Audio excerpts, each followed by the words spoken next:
नमस्कार है। कैसे हैं आप सब। उम्मीद करती हूँ कि आप सब अच्छे होंगे, अपने अपने घरों में सकुशल होंगे, स्वस्थ होंगे। और जैसा कि आप सबको पता ही है कि उद्घोषणा हो चुकी है कि रीट का एग्जाम आने वाले नए नव वर्ष यानी अगले वर्ष अप्रैल मंथ में होना घोषित हुआ है। तो देखिए, बहुत अच्छी बात है कि तब तक लगभग आपके परीक्षाएं नजदीक आ चुकी होंगी और मैं भी अगर भाग्य ने साथ दिया तो आप उसमें अपील होकर एलिजिबल हो जाएंगे एग्जाम के लिए। तो देखिए, आपको पता है कि शिक्षण विधियां चल रही हैं और 30 नंबर का जो आपका दो आप भाषा लेंगे, चाहे इंग्लिश लें, हिंदी लें या संस्कृत लें, तीनों में से दो भाषा आप सिलेक्ट करेंगे और उनमें से दोनों भाषाओं में 15-15 नंबर यानी 30 नंबर की आपके शिक्षण विधियां आएंगी। और आज मैं वैसे ही चेक कर रही थी, लेवल 2 का एग्जाम आप देख लेना। रीट में प्रश्न आया हुआ है कि प्रथम बार जो भाषा को लेकर भाषा शिक्षा नीति कब तैयार की गई या उसके लिए गठन कब किया गया किसी कमेटी का। तो ये देखिए, कल ही हमने किया था। तो मैं आप सबको एक बार फिर कहती हूँ कि आप इन क्लासेस को बड़े गौर से कीजिए। ये क्लासेस तुम्हारी टेक्स्ट जो पुस्तकें हैं उनमें से चल रही हैं और पॉइंट टू पॉइंट चल रही है। कोई भी चीज मैं छोड़ नहीं रही हूँ। महत्वपूर्ण चीज को मैं 2 या 3 बार करवा रही हूँ और एक साधारणतया दृष्टि हम नॉर्मल से नॉर्मल वाक्य पे डालते हुए जा रहे हैं। और सबसे बढ़िया बात आप ये देखिए कि आपकी संस्कृत की जो सिलेबस है आपका, वो संस्कृत भाषा और हिंदी भाषा। पहले मैं आपको संस्कृत भाषा में उच्चारण करती हूँ, फिर उसका हिंदी प्राय बताती हूँ। तो इतनी अच्छी आपको क्लास मिल रही है, तो आप उसका फायदा उठाइए और बड़ी जिज्ञासा के साथ आप तैयारी शुरू कीजिए। और आपके प्रश्नों परीक्षा की दृष्टि से तो यह क्लासेस बहुत ही महत्वपूर्ण है। तो कल हमने की थी विश्वविद्यालय शिक्षा आयोग, जिसके अध्यक्ष थे राधा कृष्णन और उसको राधा कृष्णन आयोग से भी नाम से भी जाना जाता है। और वहां पे 1948 और 49 का समय जो था वो इस आयोग का था और आयोग ने सिफारिशें की थी। और संस्कृत भाषा को लेकर भी आयोग ने बड़ी अच्छी सिफारिश की थी कि इस भाषा का भी अध्ययन और अध्यापन होना चाहिए। और खासकर 9वीं और 10वीं दोनों कक्षाओं के लिए भी उन्होंने बड़ी अच्छी बात कही थी कि उन कक्षाओं में भी संस्कृत भाषा का अध्ययन अध्यापन होना चाहिए। अब बात करते हैं हम माध्यमिक शिक्षा आयोग की। इसका दूसरा जो नाम है वो है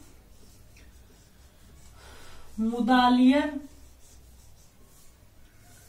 कमीशन के नाम से भी यह आयोग है वो जाना जाता है।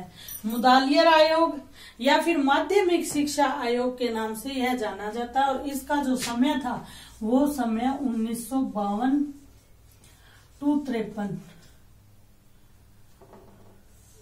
जो इसका समय था। तो आपके लिए तीनों ही चीजें महत्वपूर्ण है। इस आयोग के नाम मुदालियर कमीशन या मुदालियर आयोग या फिर माध्यमिक शिक्षा आयोग, और इसका जो सन है वो क्या है 1952 से 53 के दौरान। तो कहते हैं माध्यमिक शिक्षाया उत्थान के लिए, माध्यमिक शिक्षा के उत्थान के लिए निर्मितेन अनेन आयोगेन, इस आयोग के द्वारा द्विभाषा सूत्रम प्रस्तुतम, इस आयोग के द्वारा क्या प्रस्तुत किया गया। ध्यान रखना, ये त्रिभाषा सूत्र नहीं दिया है इन्होंने, द्विभाषा सूत्र प्रस्तुत किया गया। द्विभाषा सूत्र प्रस्तुत किया गया, आप बिल्कुल इसको याद रखना। और विश्वविद्यालय आयोग में त्रिभाषा सूत्र दिया गया था। अत्र सूत्रस्य द्वयोः विकल्पयोः शास्त्रीय भाषाई अपि स्थानं प्रदत्तम। यहाँ पर क्या किया गया, सूत्रस्य द्वयोः विकल्पोः, 2 विकल्प यहाँ दिए गए। विकल्पयोः द्वयोः विकल्पयोः, दो विकल्पों में क्या क्या दिए गए विकल्प, किस चीज को स्थान दिया गया, तो यहाँ पर क्या दिया गया, दोनों विकल्पों में ही शास्त्रीय भाषा, यही शास्त्रीय भाषाओं को स्थान दिया गया, शास्त्रीय भाषा, यही शास्त्रीय भाषाओं को स्थान दिया गया। वो कौन कौन सी थी या वो कौन से विकल्प थे, तो प्रथम विकल्प के रूप में आप देखिए, प्रथम विकल्प है, प्रथम विकल्प है, जो प्रथम विकल्प है, प्रथम विकल्प कौन सा था, उसमें इन्होंने 3 ऑप्शन दिए। बड़े अच्छे से इसकी स्क्रीनशॉट लो, नोट्स बनाओ, राइट डाउन करो, ये आपके ऊपर है। नंबर 1 मातृभाषा, मदर लैंग्वेज,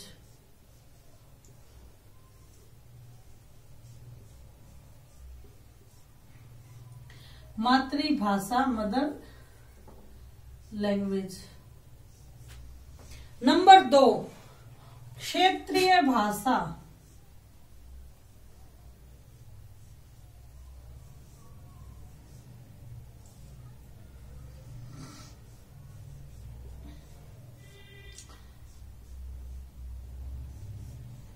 और नंबर 3 पे ऑप्शन दिया गया मातृभाषायाः शास्त्रीय भाषायाः वा मिश्रितः पाठ्यक्रम, मातृभाषा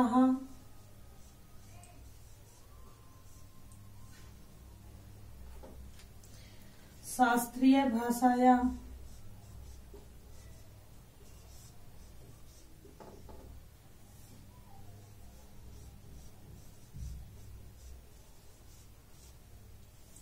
या ऑप्शन भी दिया गया अथवा वा, क्या दिया गया ऑप्शन है, मिश्रित पाठ्यक्रम, यानी मातृभाषा का और शास्त्रीय भाषा का मिश्रित पाठ्यक्रम दिया जाए।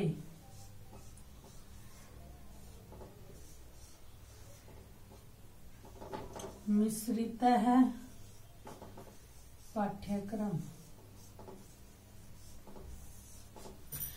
ठीक है। क्या क्या विकल्प हमारे सामने थे कि मातृभाषा या फिर क्षेत्रीय भाषा। मातृभाषा मतलब जो एक तरह से आप देखिए कि जो घर में हमारे बोली जाती है,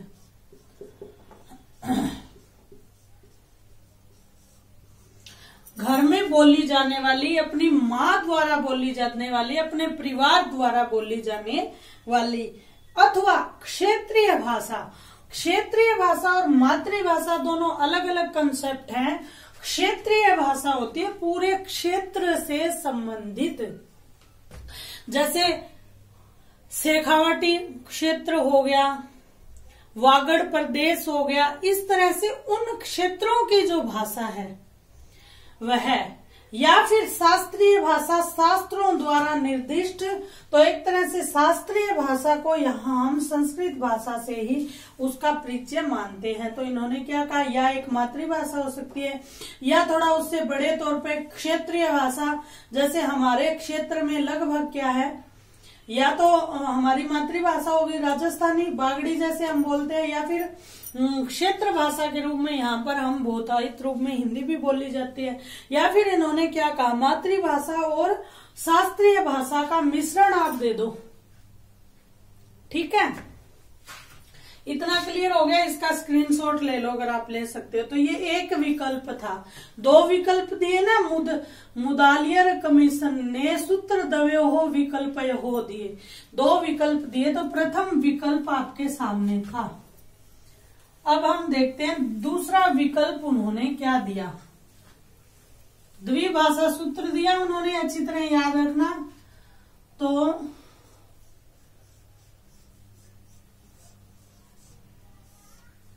द्वितीय विकल्प क्या दिया गया, दूसरा विकल्प क्या दिया, निम्न में से कोई भी एक भाषा, निम्नेषु का अपि कोई भी भाषा, निम्न में से कोई भी भाषा। अब निम्न में क्या क्या है? नंबर 1 हिंदी। हिंदी हमारी वैसे राजभाषा है। अब ये किन के लिए? अब आप कहोगे जी क्षेत्रीय भाषाओं में आपने हिंदी बता दी थी। हाँ, ये उन क्षेत्र विशेष के लिए जहां पे हिंदी प्रदेश नहीं है, जैसे दक्षिण भारत में हिंदी भाषा क्षेत्रीय भाषा नहीं है, तो यहाँ क्या लिखोगे आप? हिंदी भाषा। लेकिन किन के लिए? अहिंदी प्रदेशों के लिए।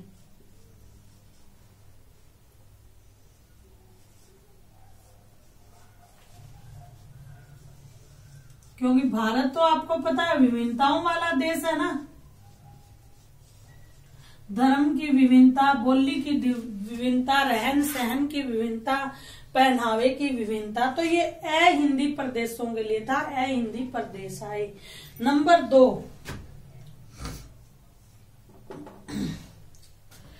प्राथमिक आंग्ल भाषा। आंग्ल मतलब अंग्रेजी भाषा।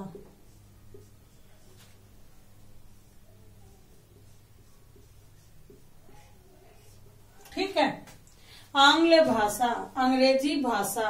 ये छात्र पूर्व माध्यमिक सत्र आंग्ल भाषा न अपठन। ये किन के लिए था? ये आंग्ल भाषा किन के लिए थी? जिन छात्रों ने पूर्व माध्यमिक स्तर पर, ये माध्यमिक स्तर की बात हो रही है, तो कहते हैं जिन छात्रों ने पूर्व माध्यमिक स्तर पर आंग्ल भाषा को न पढ़ा हो। बड़ा अच्छे रूप से विस्तार पूर्वक बताया गया था, आंग्ल भाषा को न पढ़ा हो। ठीक है,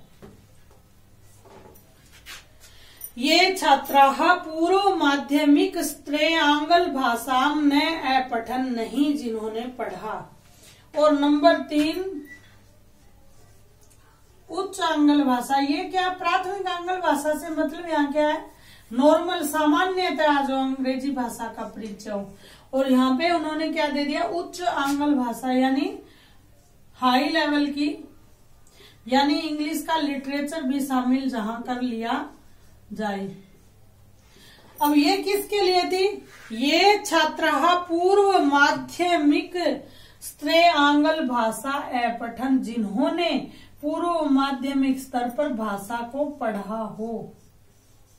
जिन्होंने पूर्व माध्यमिक स्तर पर पढ़ लिया ना, उनको यहाँ उच्च स्तर की भाषा का मान लो आगे ज्ञान दिया जाए, भाषा को पढ़ा हो। समझ गए आप? यानी जहाँ पे हिंदी न पढ़ी गई हो वहां हिंदी पढ़ाएं, और जहाँ पे अंग्रेजी न पढ़ी गई हो वहां पर अंग्रेजी भाषा का ज्ञान दिया जाए। ये 2 विकल्प उन्होंने हमारे सामने दिए थे। कौन कौन से विकल्प दिए थे? नंबर 1 क्या था? उन्होंने क्या कहा कि मातृभाषा जरूरी है, क्षेत्रीय भाषा जरूरी है, शास्त्रीय भाषा जरूरी है। ठीक है, अब अगर हो सके तो इन तीनों में से एक एक ऑप्शन दो, या फिर इन तीनों में से इनका मिश्रित ऑप्शन दो। नंबर 2 पे उन्होंने क्या कहा? भी अहिंदी भाषी क्षेत्रों में तो हिंदी पढ़ाओ, मातृभाषा राजभाषा का भी पढ़ना जरूरी है। और जहां पर राजभाषा पढ़ी गई हो, पढ़ी जा रही हो, वहां पर क्या अंग्रेजी भाषा का ज्ञान बच्चों को करवाएं। ये किसने कहा था? माध्यमिक शिक्षा आयोग, मुदालियर आयोग ने कहा था। कब कहा था? 1952-53 ईस्वी में कहा था। अब कहते हैं उन्होंने नंबर विकल्प 2 में 3 ऑप्शन हमने पढ़े, चौथा ऑप्शन उन्होंने और दिया। क्या दिया? का अपि आधुनिकी भारतीय भाषा। का अपि आधुनिक भारतीय, यानी बालक का सर्वोपरि भाषाई विकास हो। काफी आधुनिक भारतीय भाषा। नंबर 5 पे उन्होंने क्या ऑप्शन दिया, का अपि एकः आधुनिक वैदेशिक भाषा या आंग्ल भाषा। अब यहाँ सारा कुछ अंग्रेजी भाषा से मत रिलेट आप कीजिए। देखिए आपके यहाँ फ्रेंच भी पढ़ाई जाती है, कई जो प्राइवेट बड़े स्तर के जो स्कूल्स हैं वहां पे फ्रेंच भाषा का या जापानीज लैंग्वेज का चलन है आजकल। तो इन्होंने क्या कहा है, का अपि विदेशी भाषा, कोई विदेशी भाषा का ज्ञान हो और इस विदेशी भाषा में आंग्ल भाषा भी सम्मिलित हो सकती है।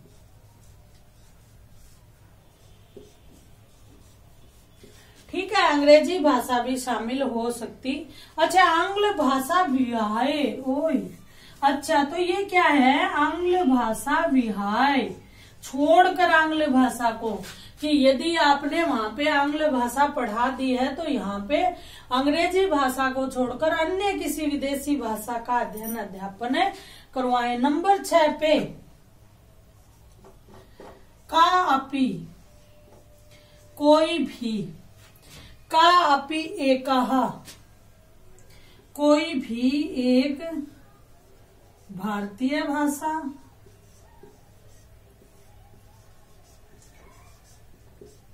या कोई भी एक शास्त्रीय भाषा।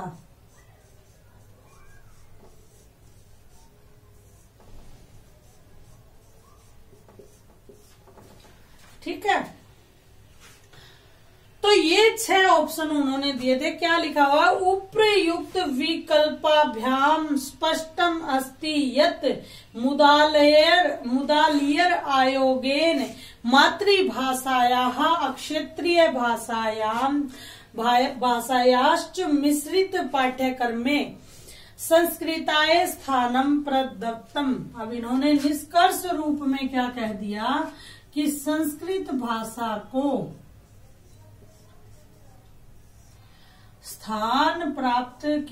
स्थान दिया, किसने, मुदालियर आयोग ने संस्कृत भाषा को भी स्थान दिया। किस भाषा के रूप में, शास्त्रीय भाषा के रूप में या मातृभाषा के रूप में या स्थानीय भाषा के रूप में। अब इसके बाद जो समिति का गठन हुआ वह समिति थी त्रिभाषा सूत्र में लगभग 4 या 5 जो कमेटियां हैं, समितियां बनी हैं, तो जिसमें से हम 2 पढ़ चुके हैं। प्रथम राधा कृष्णन आयोग, द्वितीय माध्यमिक शिक्षा आयोग या मुदालियर आयोग, तीसरा है केंद्रीय सलाहकार बोर्ड की भी नियुक्ति की गई थी।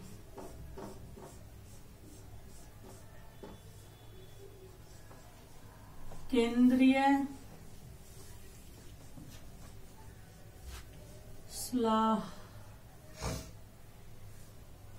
सलाहकार आयोग। समय समय पर इन आयोगों द्वारा क्या है, विचार मांगे गए थे समय समय पर। तो ये है आपका 1956।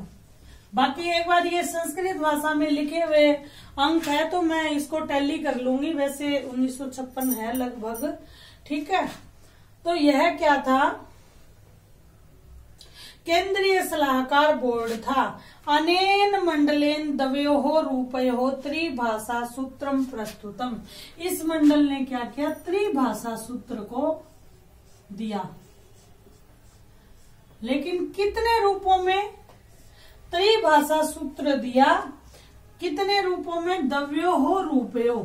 इन्होंने एक तरह से विकल्प 2 दिए, लेकिन सूत्र कितने दिए, 3 दिए। लेकिन मुदालियर आयोग ने क्या था, 2 विकल्प दिए थे और 2 द्विभाषा सूत्र ही दिया था। केंद्रीय सलाहकार आयोग ने 3 भाषा सूत्र दिया, लेकिन उसके ऑप्शन भी कितने दिए, 2 दिए। प्रथम प्रारूप,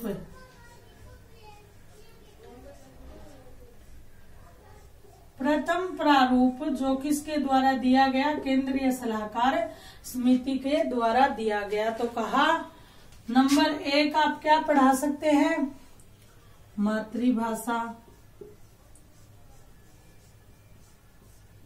नंबर 2 आप पढ़ा सकते हैं क्षेत्रीय भाषा।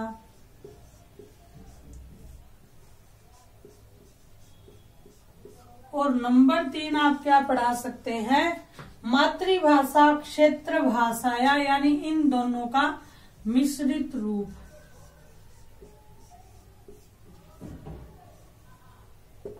किनका, 1.1 + 2 समझ जाना। मातृभाषा का और क्षेत्रीय भाषा का मिश्रित रूप आप मिश्रित पाठ्यक्रम पढ़ा सकते हैं। नंबर 4 इन्होंने क्या कहा, इस मातृभाषा के साथ मातृभाषायाः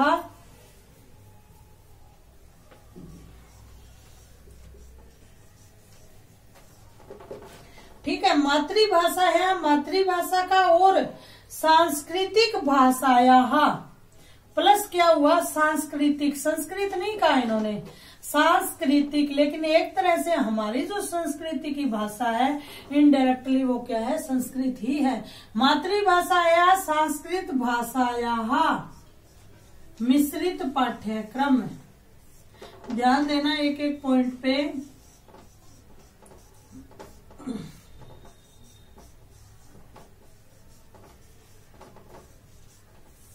क्या ऑप्शन दिया उन्होंने, सबसे पहले मातृभाषा, नंबर 2 क्षेत्रीय भाषा, नंबर 3 मातृभाषा और क्षेत्रीय भाषा का मिश्रित रूप, और नंबर 4 का मातृभाषा के साथ संस्कृत भाषा का मिश्रित पाठ्यक्रम आप पढ़ा सकते हैं। ये था विकल्प नंबर 1, प्रारूप नंबर 1। त्रिभाषा सूत्र दिया है उन्होंने, लेकिन प्रारूप कितने, 2। अब ये था प्रथम प्रारूप, द्वितीय प्रारूप पढ़ेंगे हम अगली क्लास में। तब तक के लिए धन्यवाद।